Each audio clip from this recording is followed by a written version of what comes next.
Switzerland, and I'd like to talk about you, the head judge. Your first event, you will probably not wear a burgundy shirt, but I think this picture was somewhat fitting for what I was going to talk today. So, a brief outline first. I've broken down the things a head judge has to do in several phases or stages. So first there's some preparation stays before. You have some setup to do. You have to worry about before the tournament actually starts. Then you have the actual beginning of the tournament, which is important. You have things to do during the tournament. That's what I don't focus about this very much.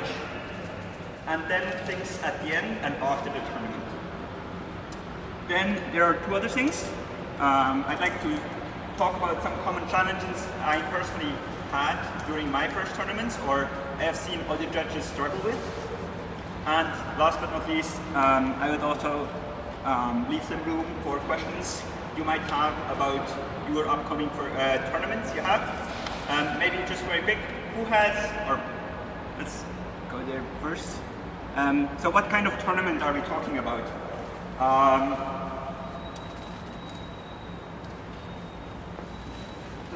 The type of tournaments I'm talking about, they need more than one judge. This is quite a big step. If you think about just having even a competitive event with, for example, a Grand Prix trial, you're usually the only judge in the store or just at the tournament. And having more than one judge adds quite a lot of complexity to your task as a head judge.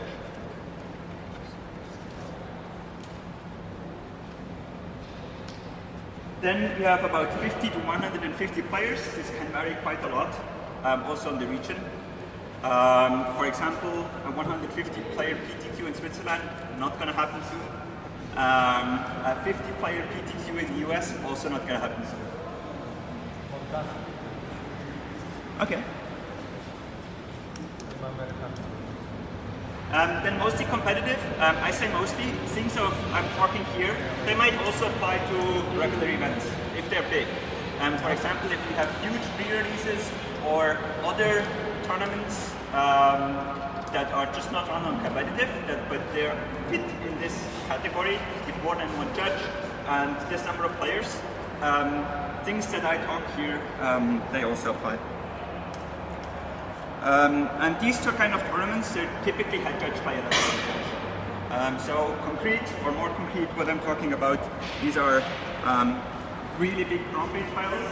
I don't know if this is a thing, but I can imagine really big Grand Prix trials, Pro Tour qualifiers in some regions at least, for example in Switzerland, or also side events at GPs. They usually fit this criteria as well. They have some special circumstances around them, side events at GPs. Usually the staff is different. For example, you have level 3 or maybe even level 4 judges on your side event staff. You have, of course, other tournaments happening around you. And then again, maybe big pre-releases. So, who in the audience has head judged these kind of tournaments so far? Okay, who is looking or might think that they might judge such a tournament within the next half a year? Okay, so I think the audience is quite okay with what I'm talking about here, and I hope you can benefit from some things I shared here.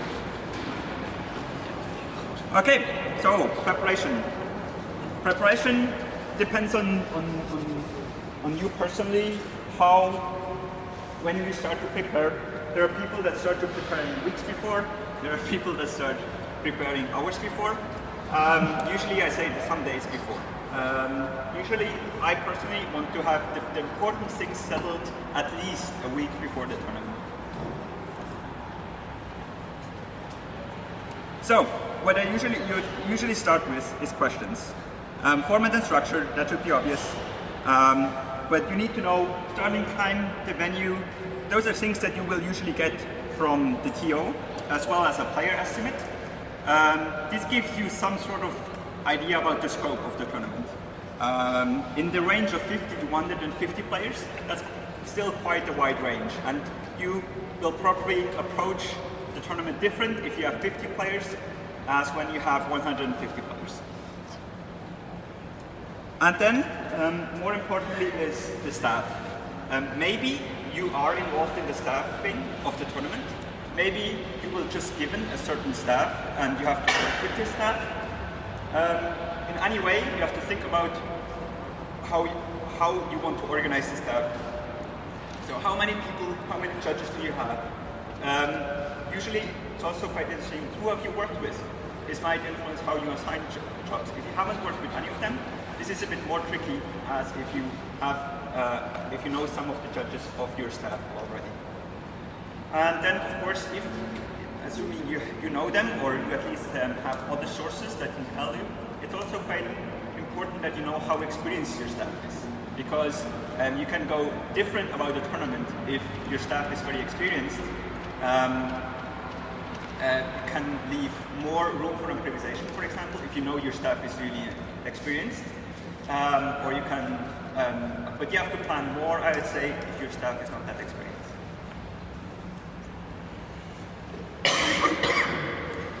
Then it's time to talk to people. I really like to stress that, especially with the staff.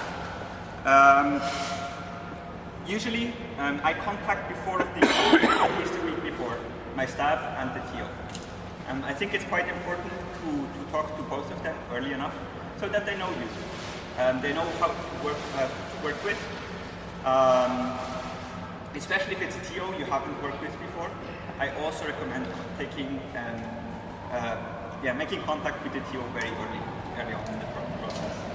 Ask them if they have any special requests, if they know anything, if they want to share anything. And even if not, just to say hi, this is a big step towards working together with the TO, which we'll come back later as well. Then, organize your staff. I will come back to how to organize the staff afterwards. I think organizing the staff is probably the most important step of the preparation, so that you know this person, or not even the person, but I will have one person in charge of this and this and this and this task, and another person in charge of these tasks. It doesn't have to be that you already know which judge does which job, but how to split up the task you have in a tournament. That is quite important. Then contact your staff. Here, what you see at GPs is usually the first contact. Usually also ask, are there any roles you'd like to have? Are there any wishes? And there's nothing that prevents you from doing that in your local tournament, in the PTQ, or any of these tournaments as well. So maybe somebody would really like to, do papers or end of round procedure, and that makes your job easier because then you don't have to think, give out what to, which responsibility, etc. Also, just important, once I did not set this out, and one judge forgot that he was staffed on the tournament, so he didn't show up. Sending an email before just reminds them as well, oh, there's a tournament this weekend, so. Yeah, the TO, wow, if the TO was... Yeah. Also, talking to people, this can be other things, especially if it's your first tournament of this size, of this scope. Seek advice if you need any. There are usually enough experienced judges somewhere that you can ask. In worst, if you don't know who to ask and you have any troubles with the organization, or if you're just worried about some portion of your tournament, you can go to your regional coordinator. If you don't have anybody else, maybe another experienced adult, feel free to contact your regional coordinator, and they certainly are more than happy to help you out. Yeah. Yes? The scorekeeper in the organized your staff? Usually, yes, that's something that I would certainly talk with the TO about. I guess there's also regional differences. Usually the TO takes care of who is the scorekeeper. But I've also seen tournaments where one of the judges basically became the scorekeeper.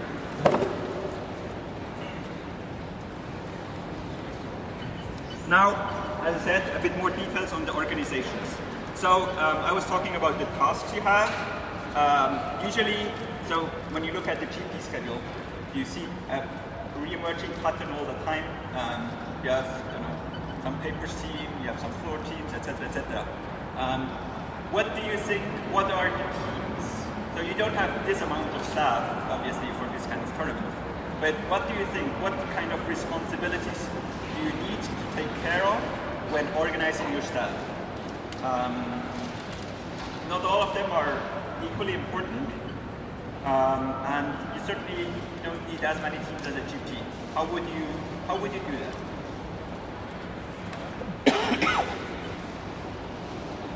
Yes? Think of some of the papers. Well, that's called task that the team itself can be given to someone. Okay, yeah, someone taking care of papers, yes. As you mentioned, it's quite nice. It doesn't need many people. You can assign it to somebody. Yep, papers. Deck checks, yes. The most common ones. Yeah. Might also a bit depend on the formats. Think about maybe you have a different format. Maybe you need. Sorry. Yes, exactly. Probably way more important in a limited tournament than in a constructed tournament. Or I would go so far. Usually, I don't have a logistics team in a constructed tournament, but for a limited tournament, yes. Anything else? The floor team. Yeah. So the floor team is a bit tricky. Usually at the GP you have a floor team. It is a responsibility that you need to take care of in a tournament as well. I would even rank it very, very highly. But I usually don't assign somebody to a floor team. Basically, it's more like whenever you're not busy with your task, you're on the floor. What I like to do about floor is having one judge who is responsible to check that the floor is covered. He doesn't obviously have to do it by himself, but he is the one who is responsible to tell me when there is a problem. We have more judge call than judges on the floor. Yep, can see that.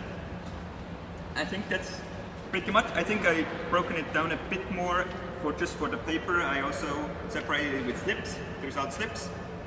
And one thing that wasn't mentioned was the end of round.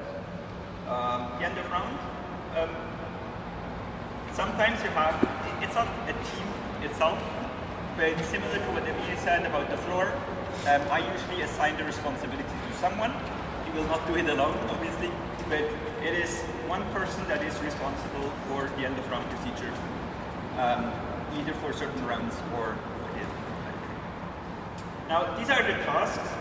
And when it comes to organization, I've seen this quite often, and I guess most of the team do it similarly. It's what I call this rotating team structure. Basically, I don't make teams. I don't say, okay, I have 4 people, 2 are this team, and then you don't have the staff to do real teams usually. So what I say is, okay, I have team leads maybe, or just people being responsible for something, and all the others are, in a certain phase of the tournament, his team, basically. During postings, one person is responsible for postings and slips usually, for example, but all the other judges will help him if necessary.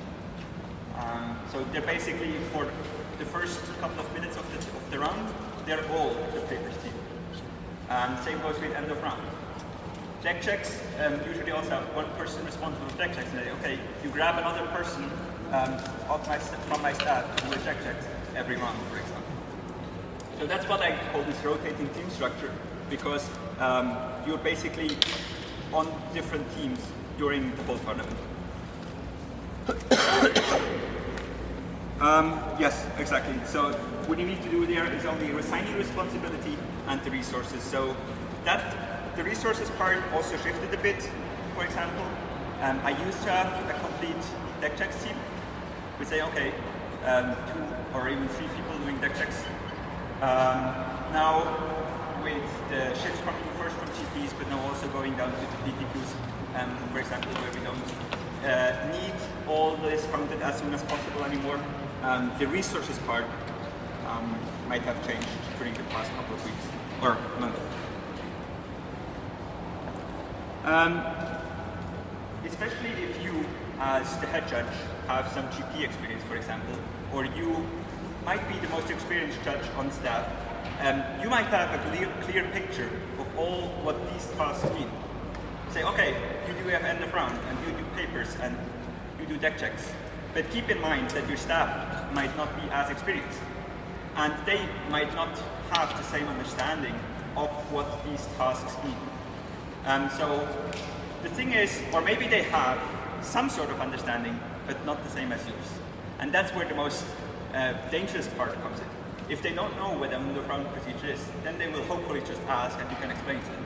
If they say, oh yeah, I know what end of round procedure is, but they don't have the same understanding as you expect them to have, then they will do something different. And yes, you say, well, did you do your job? And I thought I did do my job. And this then leads to troubles. So don't just tell people you are in the front unless you know for certain that they know or you have the same understanding. Otherwise, explain what you mean with end of round procedure or even postings, etc. So clear goals and expectations. When assigning, can put these two together, especially for side events at the GPs, it's quite interesting. Usually you have some level 2 as a head judge, and as I said, you might have level 3s, experienced level 3s on your staff. And then there are usually two kinds of judges, or I quite often see that the level 2 head judge then assigns one of the team lead roles to the level 3. I can see why they do it. First they say, okay, I want my tournament to run as smoothly as possible, as good as possible. So I put one of my most experienced judges on staff on a team lead position. That will help the tournament best, right? The thing is that it doesn't really provide opportunities for either the level 3 and also not for you other staff. So when you think about who gets which task, think about who benefits the most from opportunities. And of course there's somewhat of a balance between how experienced the person is on the position and how much he can learn from a position. But I think, for example, in a side event at a GP, almost all cases you can assign maybe a fresher level 2 to a TP position, and he benefits way more from this opportunity than level 3. This might harm your tournament maybe a little bit, but I think it's worth the opportunity for the other judge. Yes? I would like to add something here that the plan is very good to plan, but it needs to be flexible later. It happened to be one of the side events that I didn't put my level 3 on the team lead position on the most important task, but that would be because of my advisor to how it went.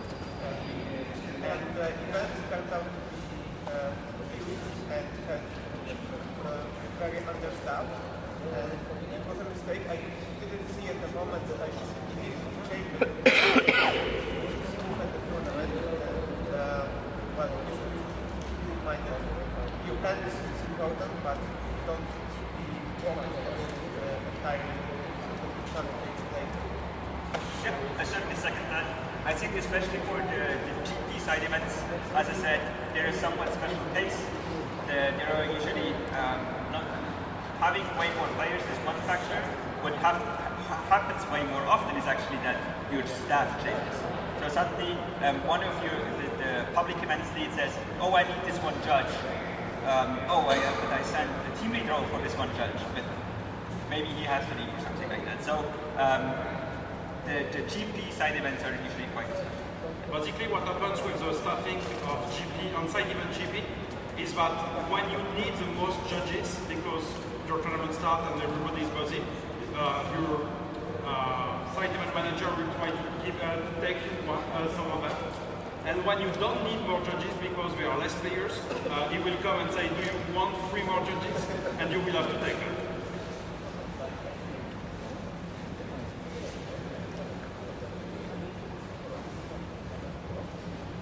Maybe just very quick. I think on the other side of the spectrum of providing opportunities, it might also happen that you have some sort of trainee on staff, maybe a new level 1 who hasn't yet really judged any competitive events.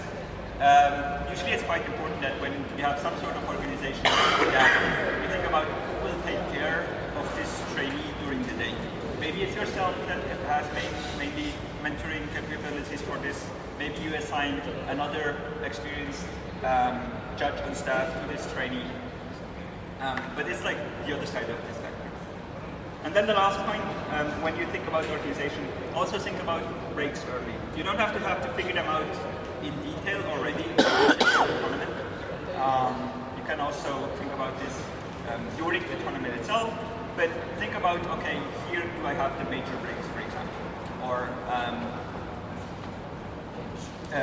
yeah, exactly. Or this team will then cover this and this responsibility, for example.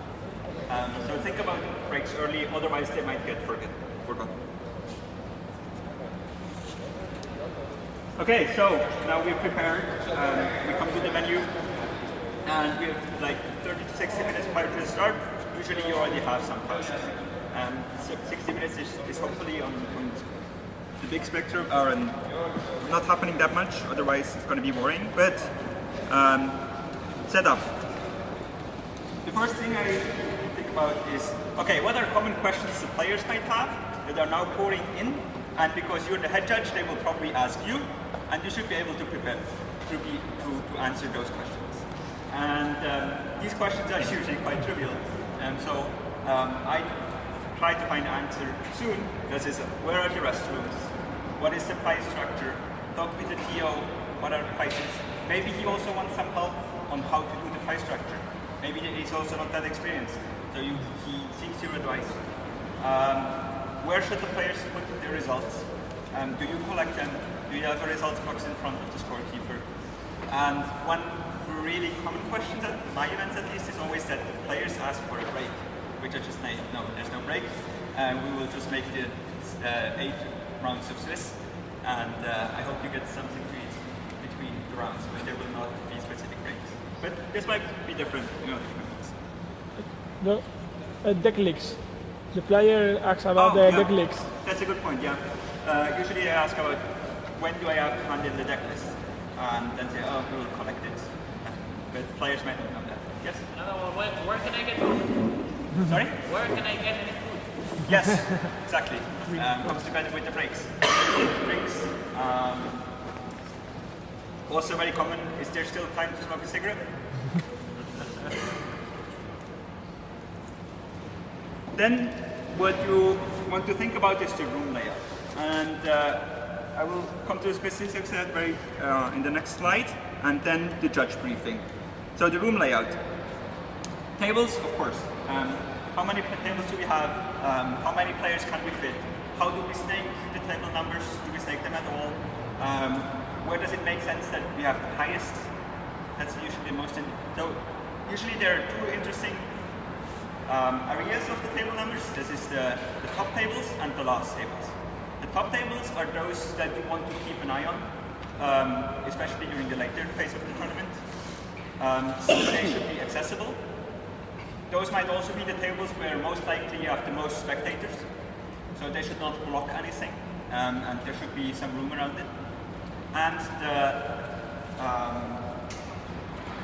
the lower table numbers are interesting because they will be free the soonest. So maybe there are some public events. I don't even know. So top 8 drafts usually we have during PTQs, so you can place them there. This should be an area you can actually use the free space in. Then the judge station. Where do we do deck checks? Where can the judges have some breaks? Where can they sit down? Probably it's also together with the scorekeeper, maybe not. Then pairing boards, quite crucial. How many pairing boards do we have? Where do we put them? Now, with these things, especially the pairing boards, you might actually not be the one figuring this out. What I usually tell is during the judge briefing is the person I assign the pairings, the papers tasks to say, can you please think about where you want to post pairings? Then they will figure it out their own. So I'm not saying that you have to take care of all these jobs I'm listing here, but it's something that you are responsible for at the end, because you're responsible for the whole tournament. So you need to assign it. And in general, just crowd control. Think about where will be the most players between the rounds. Are the pairing boards accessible? Do they block the restrooms? Etc. etc. This is usually, you need also to be quite flexible. So especially during the first rounds, take a look at the room and see maybe there's some sort of jam where people can't get through, so that you can react to that. Then the judge briefing. I guess all makes sense then. You tell the people what their assignments are, their tasks are, the goals are. That's the most important thing. I usually also mention breaks. First, when are the big breaks, for example, but I also mention that they can take smaller breaks whenever they want. How can they get food? How can they get drinks? Then game loss and backups. How would you like to prefer to handle this?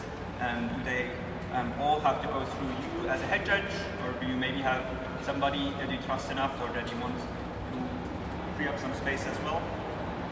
You could also add appeals here. And then what I usually also mention is reviews, so that they say, okay, it would be great if everybody of you could write a review, for example. So think about who you want to review early on. So the similar things that go for a GP as well in the end. Anything I missed that you usually mention during, or you might want to mention during a judge briefing? Only if there's like a buddy system, mention the buddies there. Yeah, buddy system for me can serve two purposes. The first one is the trainees I mentioned. So if I have somebody really unexperienced in it, I say, okay, please take care of this other new judge. And the other thing is reviews. This goes for any level or degree of experience. But buddy systems really help to make these reviews happen. Yep. One thing I'd like to go over, especially that new judges, is tell them if there's any problem, do not be afraid to put it on the judgment and ask. Because especially newer judges sometimes like to follow what to do anymore. They don't want, usually what I say there is that they don't want to seem unexperienced. They're afraid of, if they ask too much, that they feel like they be a burden. Yep. Yeah, nothing about appeals. I like to remind them that if they have an appeal, just for them to tell me right away that it is an appeal and that I will stop doing anything else. Yep. Just to call that appeal. Yep. I also asked my judges to take notes on everything interesting they encounter, because after the event we have to write a report, an agent report on what happened, and that make my life so much easier if I took notes. Yep. Okay. Okay. Now it's about to begin. We're 5 minutes before to the start. So basically that's the head judge announcement. And the head judge announcement, it would deserve its own seminar.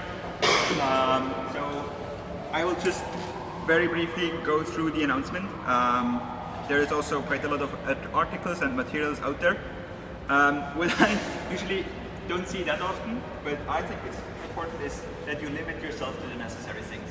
There is on the judge booklet, it's a quite comprehensive list of things you could mention. Quite many judges understand that these are the things I have to mention, and if I don't mention it, I forgot something. No, it really depends. Sometimes you need to mention different things. Of course, there are things that you should always mention. On many rounds? What is the structure? Yeah, that really depends. The problem is that if you mention too many things, the players are not listening anyway at some point. And it's hard to keep their attention, especially in limited, if you have all the instructions for how to open the product and sort the cards and everything. I think it's very important that you limit yourself to as few things as possible, so that the players pay more attention to these things, instead of also mentioning, oh, there are the restrooms and there you can buy food and stuff. For just in time now, just making up a lot of things. And then you will open the product after you open the product, and later you will adjust moments they have to do something at that point. Yeah, as I said, splitting it up is also a good thing, as I said. Then one also people tend to forget is asking for input. Maybe he has something that he would like all players to know. And usually before the announcement, I go quickly to the TO and ask, do you have anything you want the players to know? Maybe the side events, some sort of top 8-man drafts or something like that. So ask the TO whether he has any input for the announcement.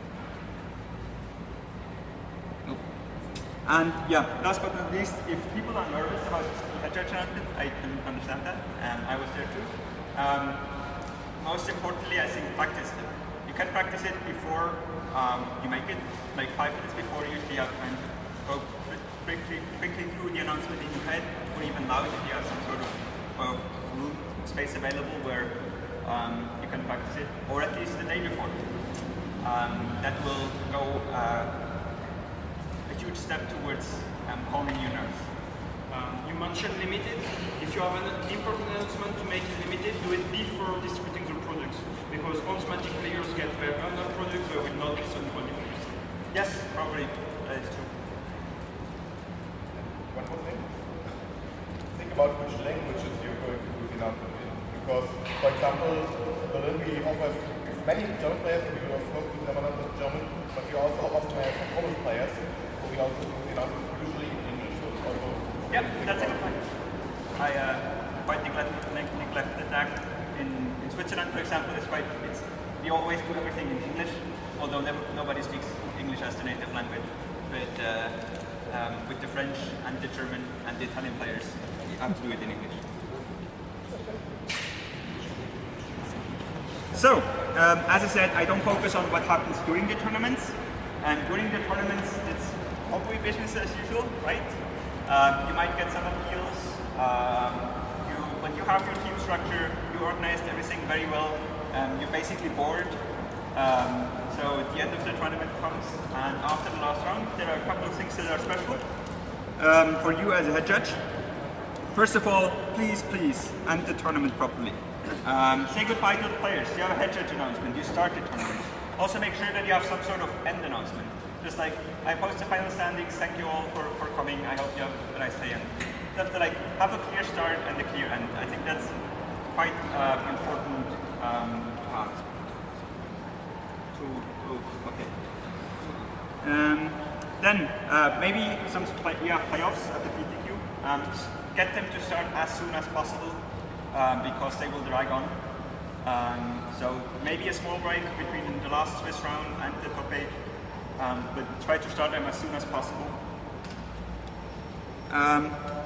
Then make sure that the judges know how to get their compensation. I think that's a responsibility of the head judge. So talk to the TO. Then I usually combine it with the next point. I talk to my staff and basically talk to them, try to get review, provide feedback, talk about their day, and then give them their compensation or tell them how to get their compensation. And then also, I think, try to release your staff as soon as possible, especially for the top 8.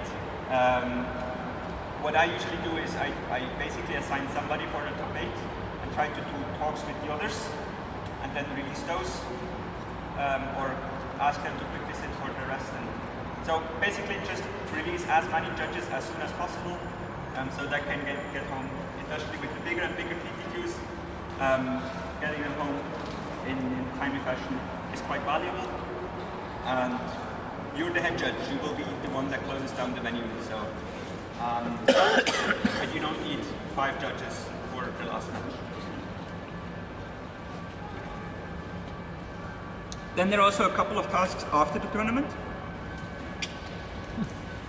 Unexpected, I know, but if you ask your team to write reviews, you should definitely also write reviews. Get the reviews done. I will come back to the feedback on common challenges. So write reviews.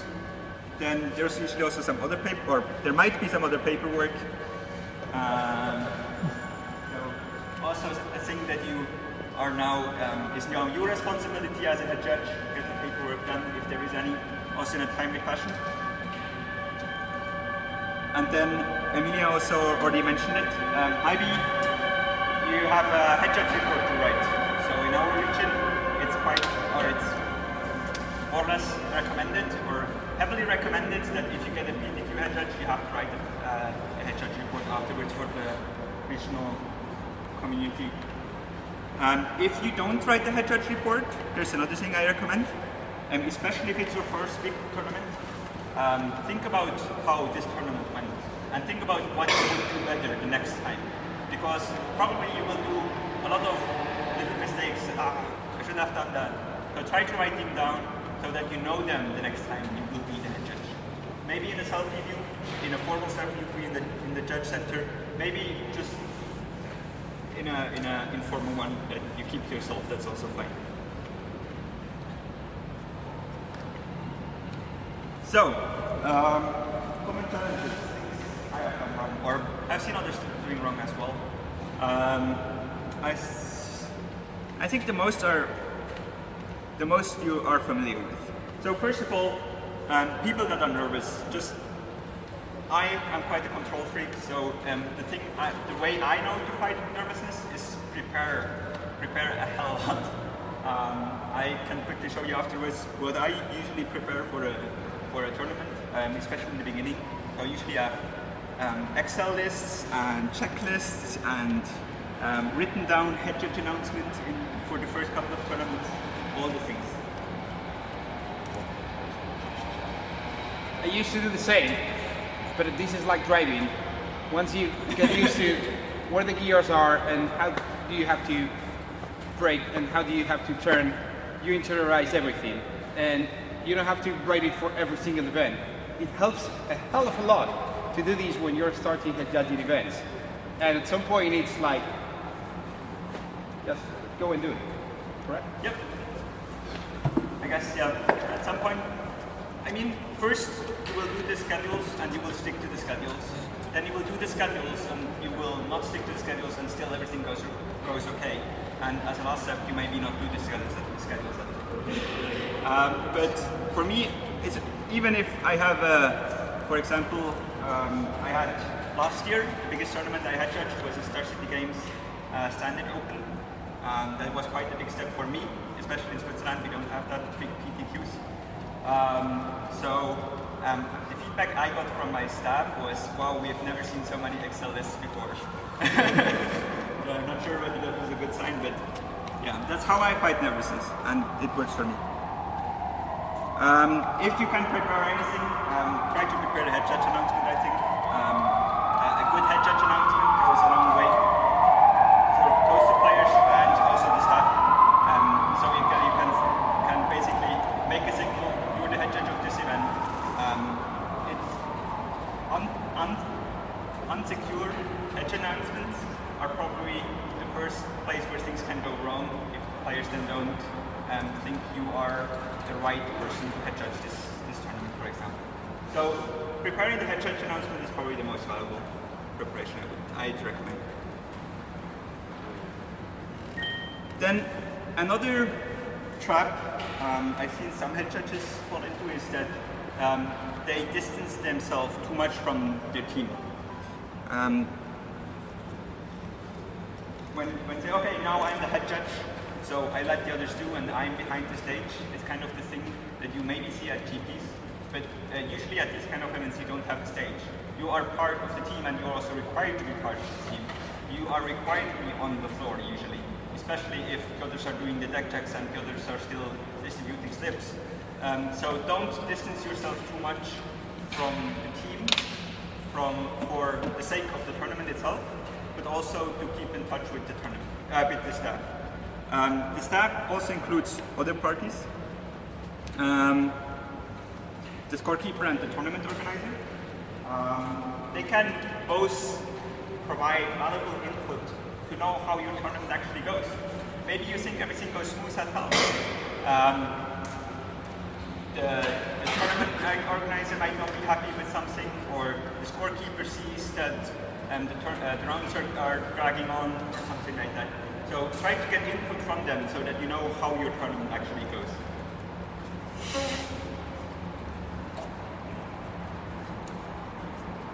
I guess the most common trap, and everybody, like, whenever I review for somebody that does, for example, a GP side events head judge position for the first time, it usually boils down to micromanagement. It's not enough delegation, and being in charge of everything, or thinking being in charge of everything also means doing it. That's probably the most common trap. And yes, I've been there as well in my first PTQ. It's bad in several ways. First, it harms yourself, because if the tournament is big enough, you will just not be able to do everything. It will be exhausting to the level that things will slip through your fingers and you will not be able to handle them anymore. The team will be either bored, or they feel like you don't value them enough, or you don't trust them if you do everything they're saying. So it harms the team as well, and because you will not be able to do it everything yourself, and your team is not happy, this will obviously also harm the tournament.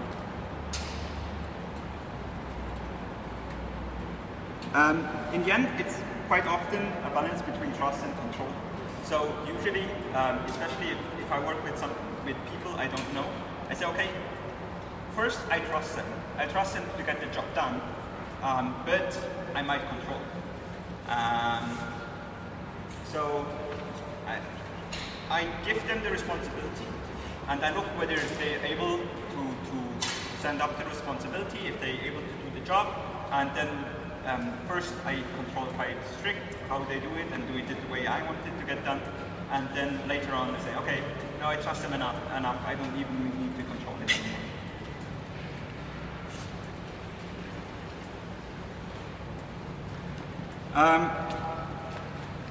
So the Star City Games event I mentioned, in the end, in the afternoon, it was boring for me. I was really bored. I had nothing to do at first. I said, okay, my team is taking care of everything. I'm quite happy. I finally managed to overcome this trap. I'm not micromanaging anymore. So I started, I want to go back on the floor. I want to get this rules call done and stuff. But that's not how it works. But you can focus on other things instead. And I really like this change. You can say, okay, if I don't have to take care of things that are tournament relevant anymore, because I have a great team, I've organized it well, and they have clear responsibilities, so I can start looking how do they do it? How can I provide feedback afterwards? Can I shadow some calls? Can I mentor maybe this new level one as well?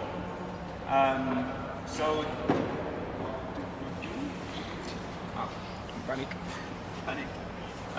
So yeah, so if you start to get bored, great for you. You can finally do all these reviews from your whole team you wanted to do all.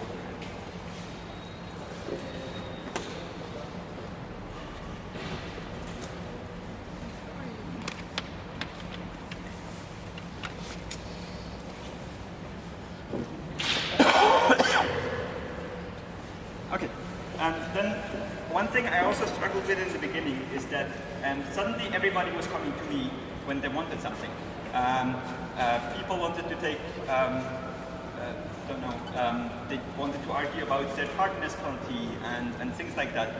And what I was doing in the first place, I was way too much influenced by all the player requests. I said, oh no, yeah, he has a valid point, so I go in this direction. Oh no, this player also has a valid point, so I go back in this direction. And I think as a head judge, first you have to see that there are wrong decisions, especially with rulings and IPGs. You can be wrong, and there will probably be some mistakes, maybe even in an appeal. You can admit those mistakes. I ruled, for example, in I think it was my second PTQ. I gave one player a forced mulligan because of a forced mulligan because of he had a sideboard card in his deck in the first game, and I forced it. So I said, okay, downgrade, forced mulligan, but there was also already some game action happening, so it should have been a game loss. Things like that. I realized it afterwards. I think, and then at the next tournament, I met this player and I went up to him and said, sorry, or the opponent, I think, I made this mistake. I'm sorry, and it was okay. So be free to, or don't hesitate to admit mistakes if they happen. Maybe there's even time to correct them. Maybe not. If not, it happened. Don't get yourself. Don't worry too much. But sometimes you have decisions where there is no right or wrong, especially with hardiness, and I mentioned this as a common example afterwards. Hardiness, sometimes you have to just draw a line and say, okay, this is the 0 minutes. I said 0 minutes. And sure, this player might have valid arguments why he's late this couple of half minute or whatever. But try to be consistent there. So stick to your decisions. If you say, okay, I gave this player a game loss for tardiness, and the next player maybe has a more perceived argument, still, he's late. Give him a game loss. Otherwise, it weakens your position as a head judge, and the player is rightfully not happy, or the first minute. Then, if your team need breaks, I guess you need them as well. So be sure that you think about your own breaks as well. It's not like that you are that important that everything will fall together or fall to the ground as soon as you leave the venue to grab something to eat, or you sit down for a moment. Usually, I have a bit different approach. If I'm the head judge, I usually prefer multiple small breaks over one big one, for example. I want to have some sort of lunch break, of course, so that I can get some warm food, for example. But in general, I like the concept of having multiple small breaks that help me to relax or regain some energy. But this might also be a personal favor. So if you say, okay, no, I want this one big break and then I'm happy, that's fine as well. Also take time to chat with people, especially these kind of PTQs. There are regional events, and you should be in contact with the community. So take time to chat with players, with judges, of course, maybe also with staff, the TO, people from the store, for example. This personally also helps me to kind of to relax and to keep everything going.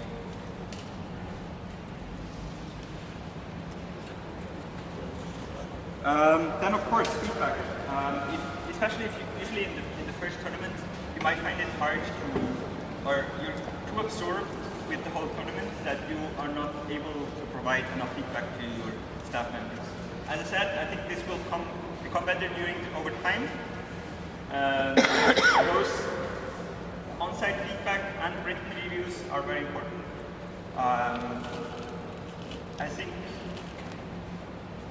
Yes, as I said, usually I sit down at the end of the tournament with every one of my staff members and have a brief chat, ask them how it was going. They might have some feedback for you as well, and sitting down gives them the opportunity to speak about this feedback as well. And then afterwards, maybe it's not a written review for all your staff members, but at least 1 or 2 reviews should certainly be possible. If it's not possible because you think you don't have enough feedback feedback, if you don't have enough data, you should probably choose a different approach the next time. I think it's not possible for a head judge not have enough feedback. For a whole day of tournament with people working basically under you, there must be enough feedback to write reviews. If not, you've done something wrong. So choose a different approach. Usually be more complete about who you want to review. If you go into the tournament and say, I want to review person X, and you follow this person X around the whole day, you will have enough for a review, I guarantee. Yeah, exactly. That's usually, if I really think I struggle with reviews, I say, okay, this person, maybe I'm also quite transparent to this person. I say, okay, I'd like to write a review today about you, so don't be afraid if I follow you around a bit. Or maybe you can also ask questions like, okay, so I want to write a review about you. What do you think? What should I focus on? Is there something that you already know you want to improve on? So maybe I can give you some advice about it.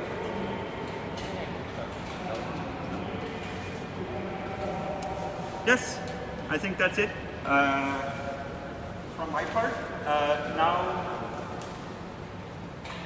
how much time? I don't know, I'm adding you a Twitter, so you can use up as much time as you want. Okay, so I'd like to give you some space to ask some questions. What does it mean then for your name?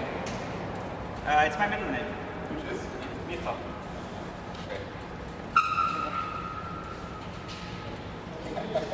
Any other question about head judging a tournament? Buddy system, yeah? Louder! Okay, I'll stand up here. So we were talking earlier about a buddy system, whereby you'll assign one person to another person and they'll work together for the day. I was just going to ask how that works with your idea of the rotating team structure, how you can maintain a buddy system while giving everyone opportunities to do everything.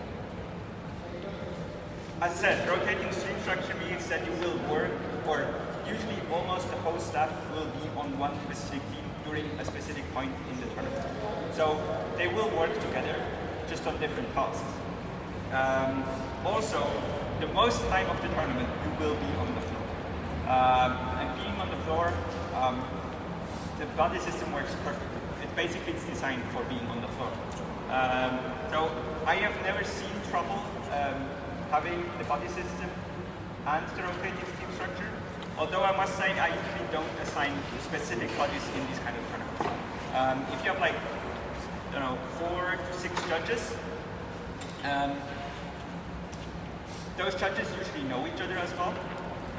There's not like GPs where you suddenly meet this whole bunch of new judges, so they know each other already. And if I just assign buddies, it quite often, I feel like it seems too forced for these kind of tournaments. I think it works better for a GP. What I usually do is rather, I ask at the beginning if they want, and that's when I tie it to the reviews. I ask everybody, do you have a specific person in mind that you want to review? And basically then this falls together with the buddy system. If they say, I want to review this other judge, I want to review Jack, and I will be this buddy for the tournament. Although it's not as informal as you might see at the GP. Where I use the buddy system, for example, also I don't call it that way, then it's just like, if I have this really fresh level 1 judge, I will say, Jack, take care of this judge, and they will be buddies. Okay? Any other questions? Okay, thank you very much, Joel.